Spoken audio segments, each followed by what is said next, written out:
சதா கல்யாணி ஞாபகமாவே இருக்கு. அவ கூடவே இருந்து அவளை பார்த்துக்கிட்டே இருக்கணும் போல இருக்குவா.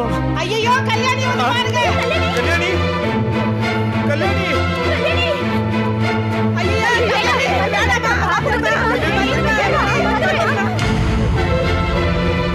சர்பராஜா, அன்னைக்கு நீ என்ன ரொம்ப கோவப்படுத்திட்ட, அதான் திட்டினேன். கல்யாணி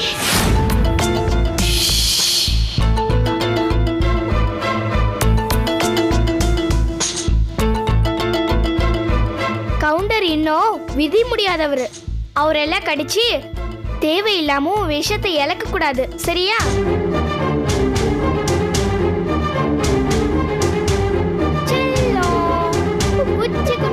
கல்யாணி என்ன பண்ற? அது பாம்பு, விளையாடாம வா. தெரியும் சர்பராஜா, என்ன ஒண்ணும் பண்ணாது. இப்ப பாருங்க. வா ராஜா வா.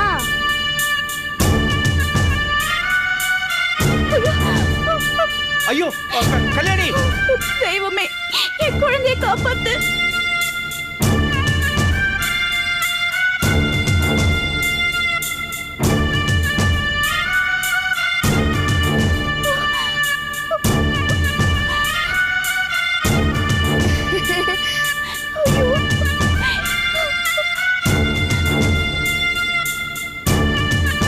இன்னைக்கு இது போதும், போ.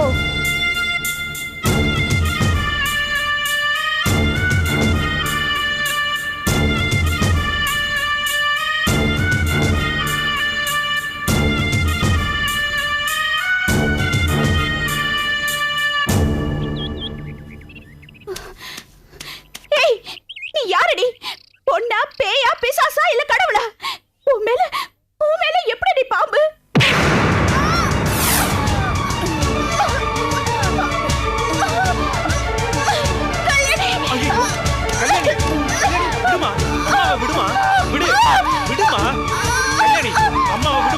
கல்யாணி விடுன்றல, சொன்னா கேட்க மாட்டேன்.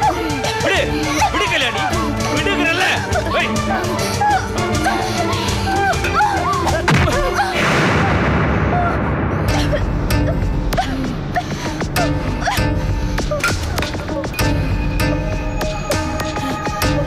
கல்யாணி உனக்கு என்னமா ஆச்சு? என் வழியில யார் குறுக்க வந்தாலும் எனக்கு பிடிக்காது.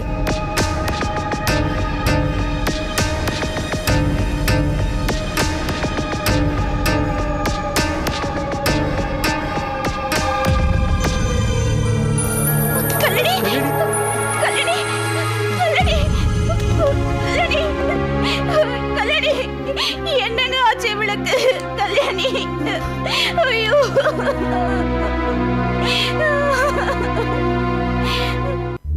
ஓம் अपवित्र पवित्रो वा सर्वावस्थांगतो विवा यस्मरेत् पुंडरीकाक्षं सबाह्याभ्यन्तरशुचिः गोविंद गोविंद पवित्रं धृत्वा ओम शुक्लांबरधरं विष्णुं शशिवर्णं चतुर्भुजं प्रसन्नवदनं ध्यायेत् सर्वविघ्नोपशान्तयेत् मौपाता समस्तादुरितक्षयद्वारा श्री परमेश्वरपीठर्थं शुभाभ्यां शुभे शोभने अभ्युदय मुहूर्ते महाविष्णोराज्ञया प्रवर्तमानस्य पिलियंडा पेर सोलुंगो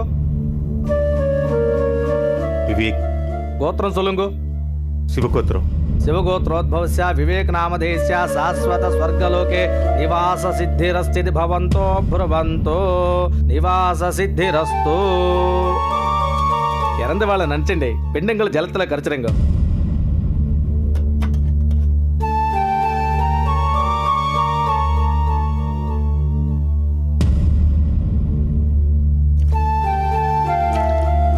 शिवगोत्रोद्भवस्य विवेक नामधेयस्य शाश्वत स्वर्गलोके निवास सिद्धिरस्तु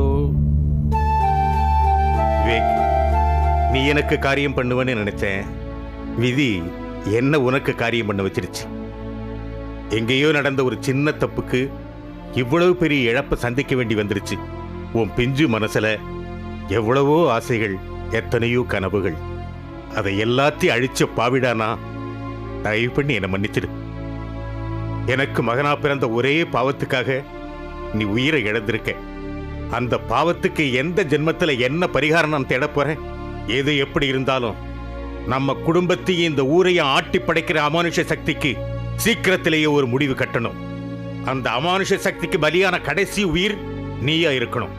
அதுக்கு தெய்வமாயிட்ட உன்னோட ஆசையும் அனுகிரகமும் எங்களுக்கு தேவை. இழந்த வாழ்க்கையை மனசுல நினைக்காம தயவு பண்ணி எங்களுக்கெல்லாம் உதவி செய்யப்பா.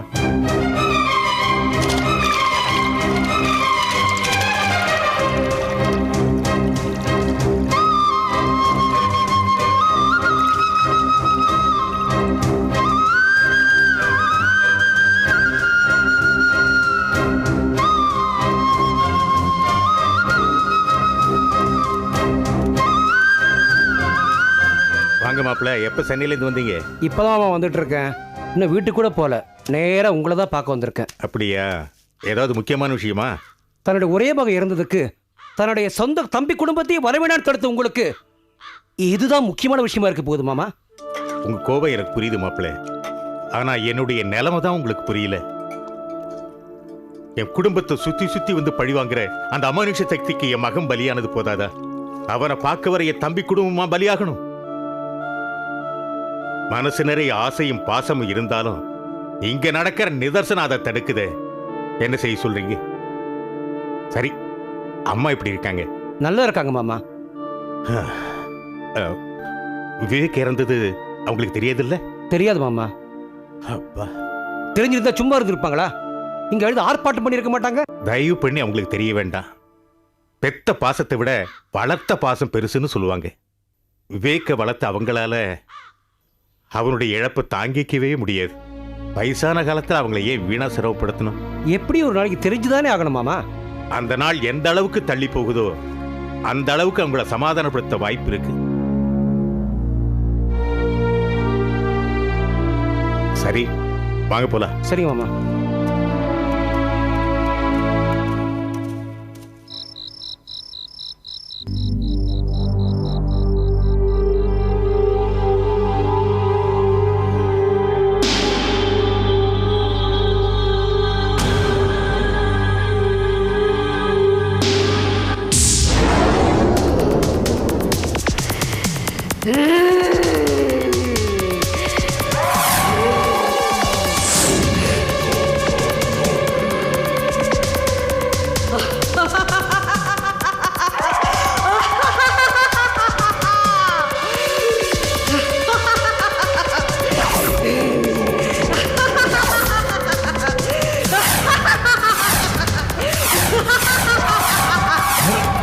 சங்கரம் பிள்ளை, நான் தான் கயல் வெளியே வந்திருக்கேன். என்ன பேயா அலைய விட்டுட்டு நீ நிம்மதியா இருந்துருவியா? இல்ல இருக்கத்தான் நான் விட்டுருவேனா? விட மாட்டேன்டா.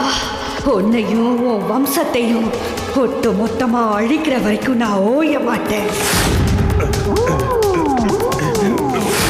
எனக்கு மறைச்சி மறைச்சி வச்சு பொத்தி பொத்தி வளர்த்தியே உன் மகனை, அவனை என்கிட்ட இருந்து காப்பாற்ற முடிஞ்சுதா? முடியாதுடா. உன்னால மட்டும் இல்ல, நான் வச்ச குறியிலிருந்து யாராலையும் தப்பிக்க முடியாது. பட்டினி சாவ தெரிஞ்ச இந்த உலகத்துக்கு பௌர்ணமி சாவ அறிமுகப்படுத்தினது நான் தான்டா. எல்லா ஆவியும் இருட்டுல வந்தா நான் வெளிச்சத்துல வருவேன். ஒவ்வொரு பௌர்ணமிக்கும் ஒவ்வொரு உயிரை எடுப்பேன். ஒரு நாள் இந்த ஊரையே மொத்தமா அழிச்சிருவேன்.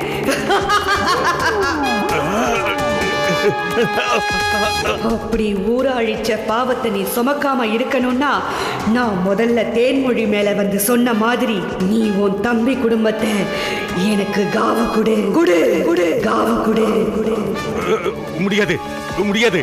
இது நடக்கவே நடக்காது. நடக்காது, இது நடக்காது. நான் நடக்க விட மாட்டேன், நடக்க விட மாட்டேன்.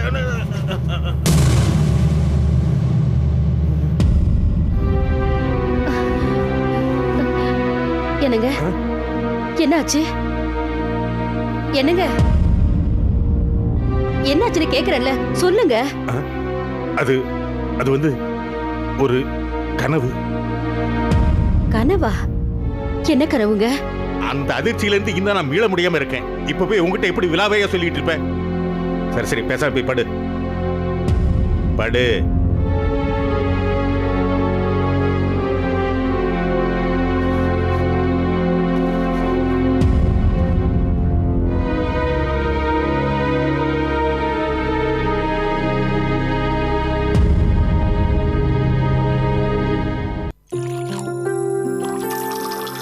மூசா மூசா இதோ வந்துட்டேம்மா.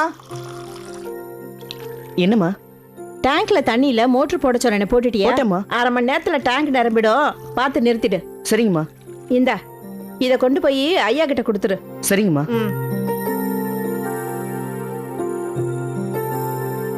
ஐயா ஐயா ஏப்பா பார்த்து வரக்கூடாது? அண்ணே, நான் பார்த்து தான் வந்தேன்.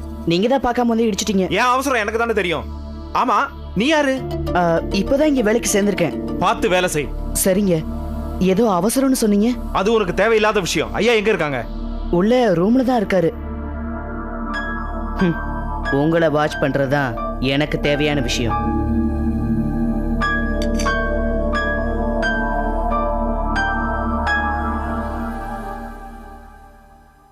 என்ன தர சொல்ற? கொஞ்சம் விளக்கமா சொல்லு. ஐயா, அன்னைக்கு பாம்பு கூட பேசினா, இன்னைக்கு அது கூட விளையாடிக்கிட்டு இருக்கா ஐயா. ஓடி போய் பார்த்த நானும் பார்வதியும் ஒரு நிமிஷம் அதிர்ச்சி ஆகி, வேண்டாம் கல்யாணி, உன்னை பாம்பு கடிச்சிருவோன்னு அவ கையை பிடிச்சி இழுத்துக்கிட்டு. ஐயா காஃபி. அப்படி வை. அப்புறம் என்னாச்சு சொல்லு.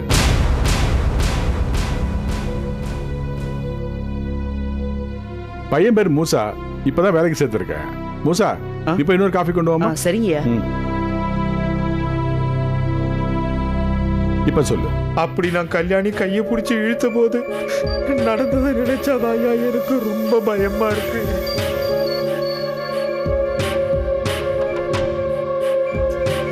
மூசா, என்னம்மா? இங்க என்ன பண்ற? டேங்க் நிரம்பிச்சான்னு பாத்தியா? இல்லம்மா, ஐயா இன்னொரு காஃபி கொண்டு வர சொன்னாரு. இன்னொரு காப்பியா? யாருக்கு? துரண்ணனுக்கு. அத நான் கொண்டு போய் கொடுத்துக்கிறேன். டேங்க் நிறைஞ்சிருச்சுன்னா மோட்டர் ஆஃப் பண்ணு. சரிம்மா.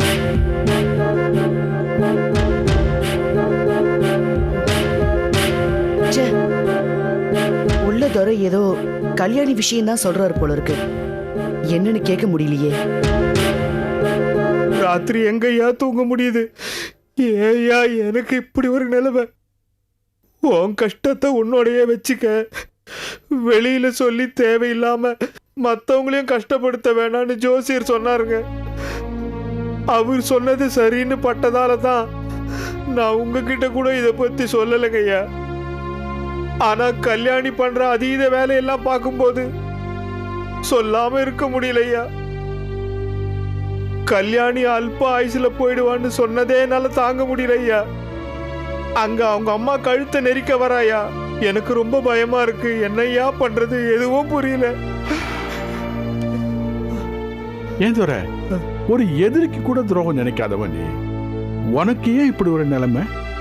நீ சொல்றதெல்லாம் கேட்கும்போது எனக்கு ஆச்சரியமாவும் இருக்கு, அதிர்ச்சியாவும் இருக்கு. உலகத்துல இப்படிதான் நடக்கும்னு நான் கேள்விப்பட்டதே இல்லை. சரி, வர 4ஆம் பேர் வரைக்கும் ஜோசியர் டைம் கொடுத்துருக்காருல்ல. நீ ஒன்றும் கவலைப்படாத. அதுக்குள்ள ஒரு நல்ல மந்திரவாதியை பார்த்து இதுக்கு வேண்டிய ஏற்பாடுலாம் பண்ணிடலாம். நீ போய் பிள்ளைய பார்த்துக்க போ. ஓ,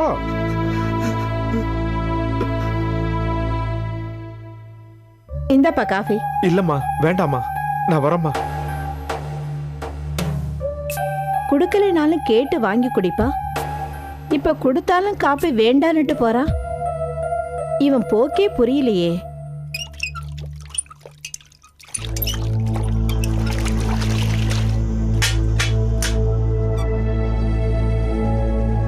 என்ன மூசா? துரையும் கவுண்டரும் பேசிக்கிட்டு இருந்தாங்க தாத்தா. என்ன பேசுறாங்கன்னு கவனிக்கலான்னு பார்த்தா துரை என்னை பார்த்துட்டு தான் சொல்ல வந்த விஷயத்த சொல்ல தயங்கினா. அதை புரிஞ்சுக்கிட்ட கவுண்டர் துரைக்கு காஃபி கொண்டு வர சொல்லி என்னை வெளியே அனுப்பிட்டாரு. நான் வெளியே வந்த பிறகு அவங்க 2 பேரும் ஏதோ பேசியிருக்காங்க. ஏதோ பேசியிருக்காங்கன்னா அப்ப நமக்கு தேவையான விஷயத்த பேசலையா? இல்ல தாத்தா, அவங்க 2 பேரும் துரையோட பொண்ணு கல்யாணியை பத்தி தான் பேசியிருக்கணும். ஏன்னா துரையோட முகம் அந்த அளவுக்கு கவலையா இருந்தது. துரையோட கவலைக்கு கல்யாணி தான் காரணமா? வேற என்ன காரணமா இருக்க முடியும்? ஒழுங்கான வேலை, தேவைக்கேத்த சம்பளம், அமைதியான குடும்பம், அழகான வாழ்க்கை, இப்படி இருக்கிற துரைக்கு தன்னோட குழந்தை அசாதாரணமா மாறி போனது ஒரு மிகப்பெரிய இடி. என்ன நடக்குமோங்கிற கவலை. இதத்தான் துரை கவுண்டர் கிட்ட சொல்லி ஆலோசனை கேட்டிருக்கணும் தாத்தா. துபர், எது எப்படியோ நமக்கு கல்யாணி மேல ஒரு சந்தேக புள்ளி விழுந்தாச்சு. இப்ப நாம அப்படி இருக்கலாம் இப்படி இருக்கலாம்னு அனுமானத்துல பேசுறத விட ஏன் நீ தியானத்துல பார்க்க கூடாது? நானும் அந்த முடிவோட தான் வந்திருக்கேன் தாத்தா. இதோ பாக்குறேன்.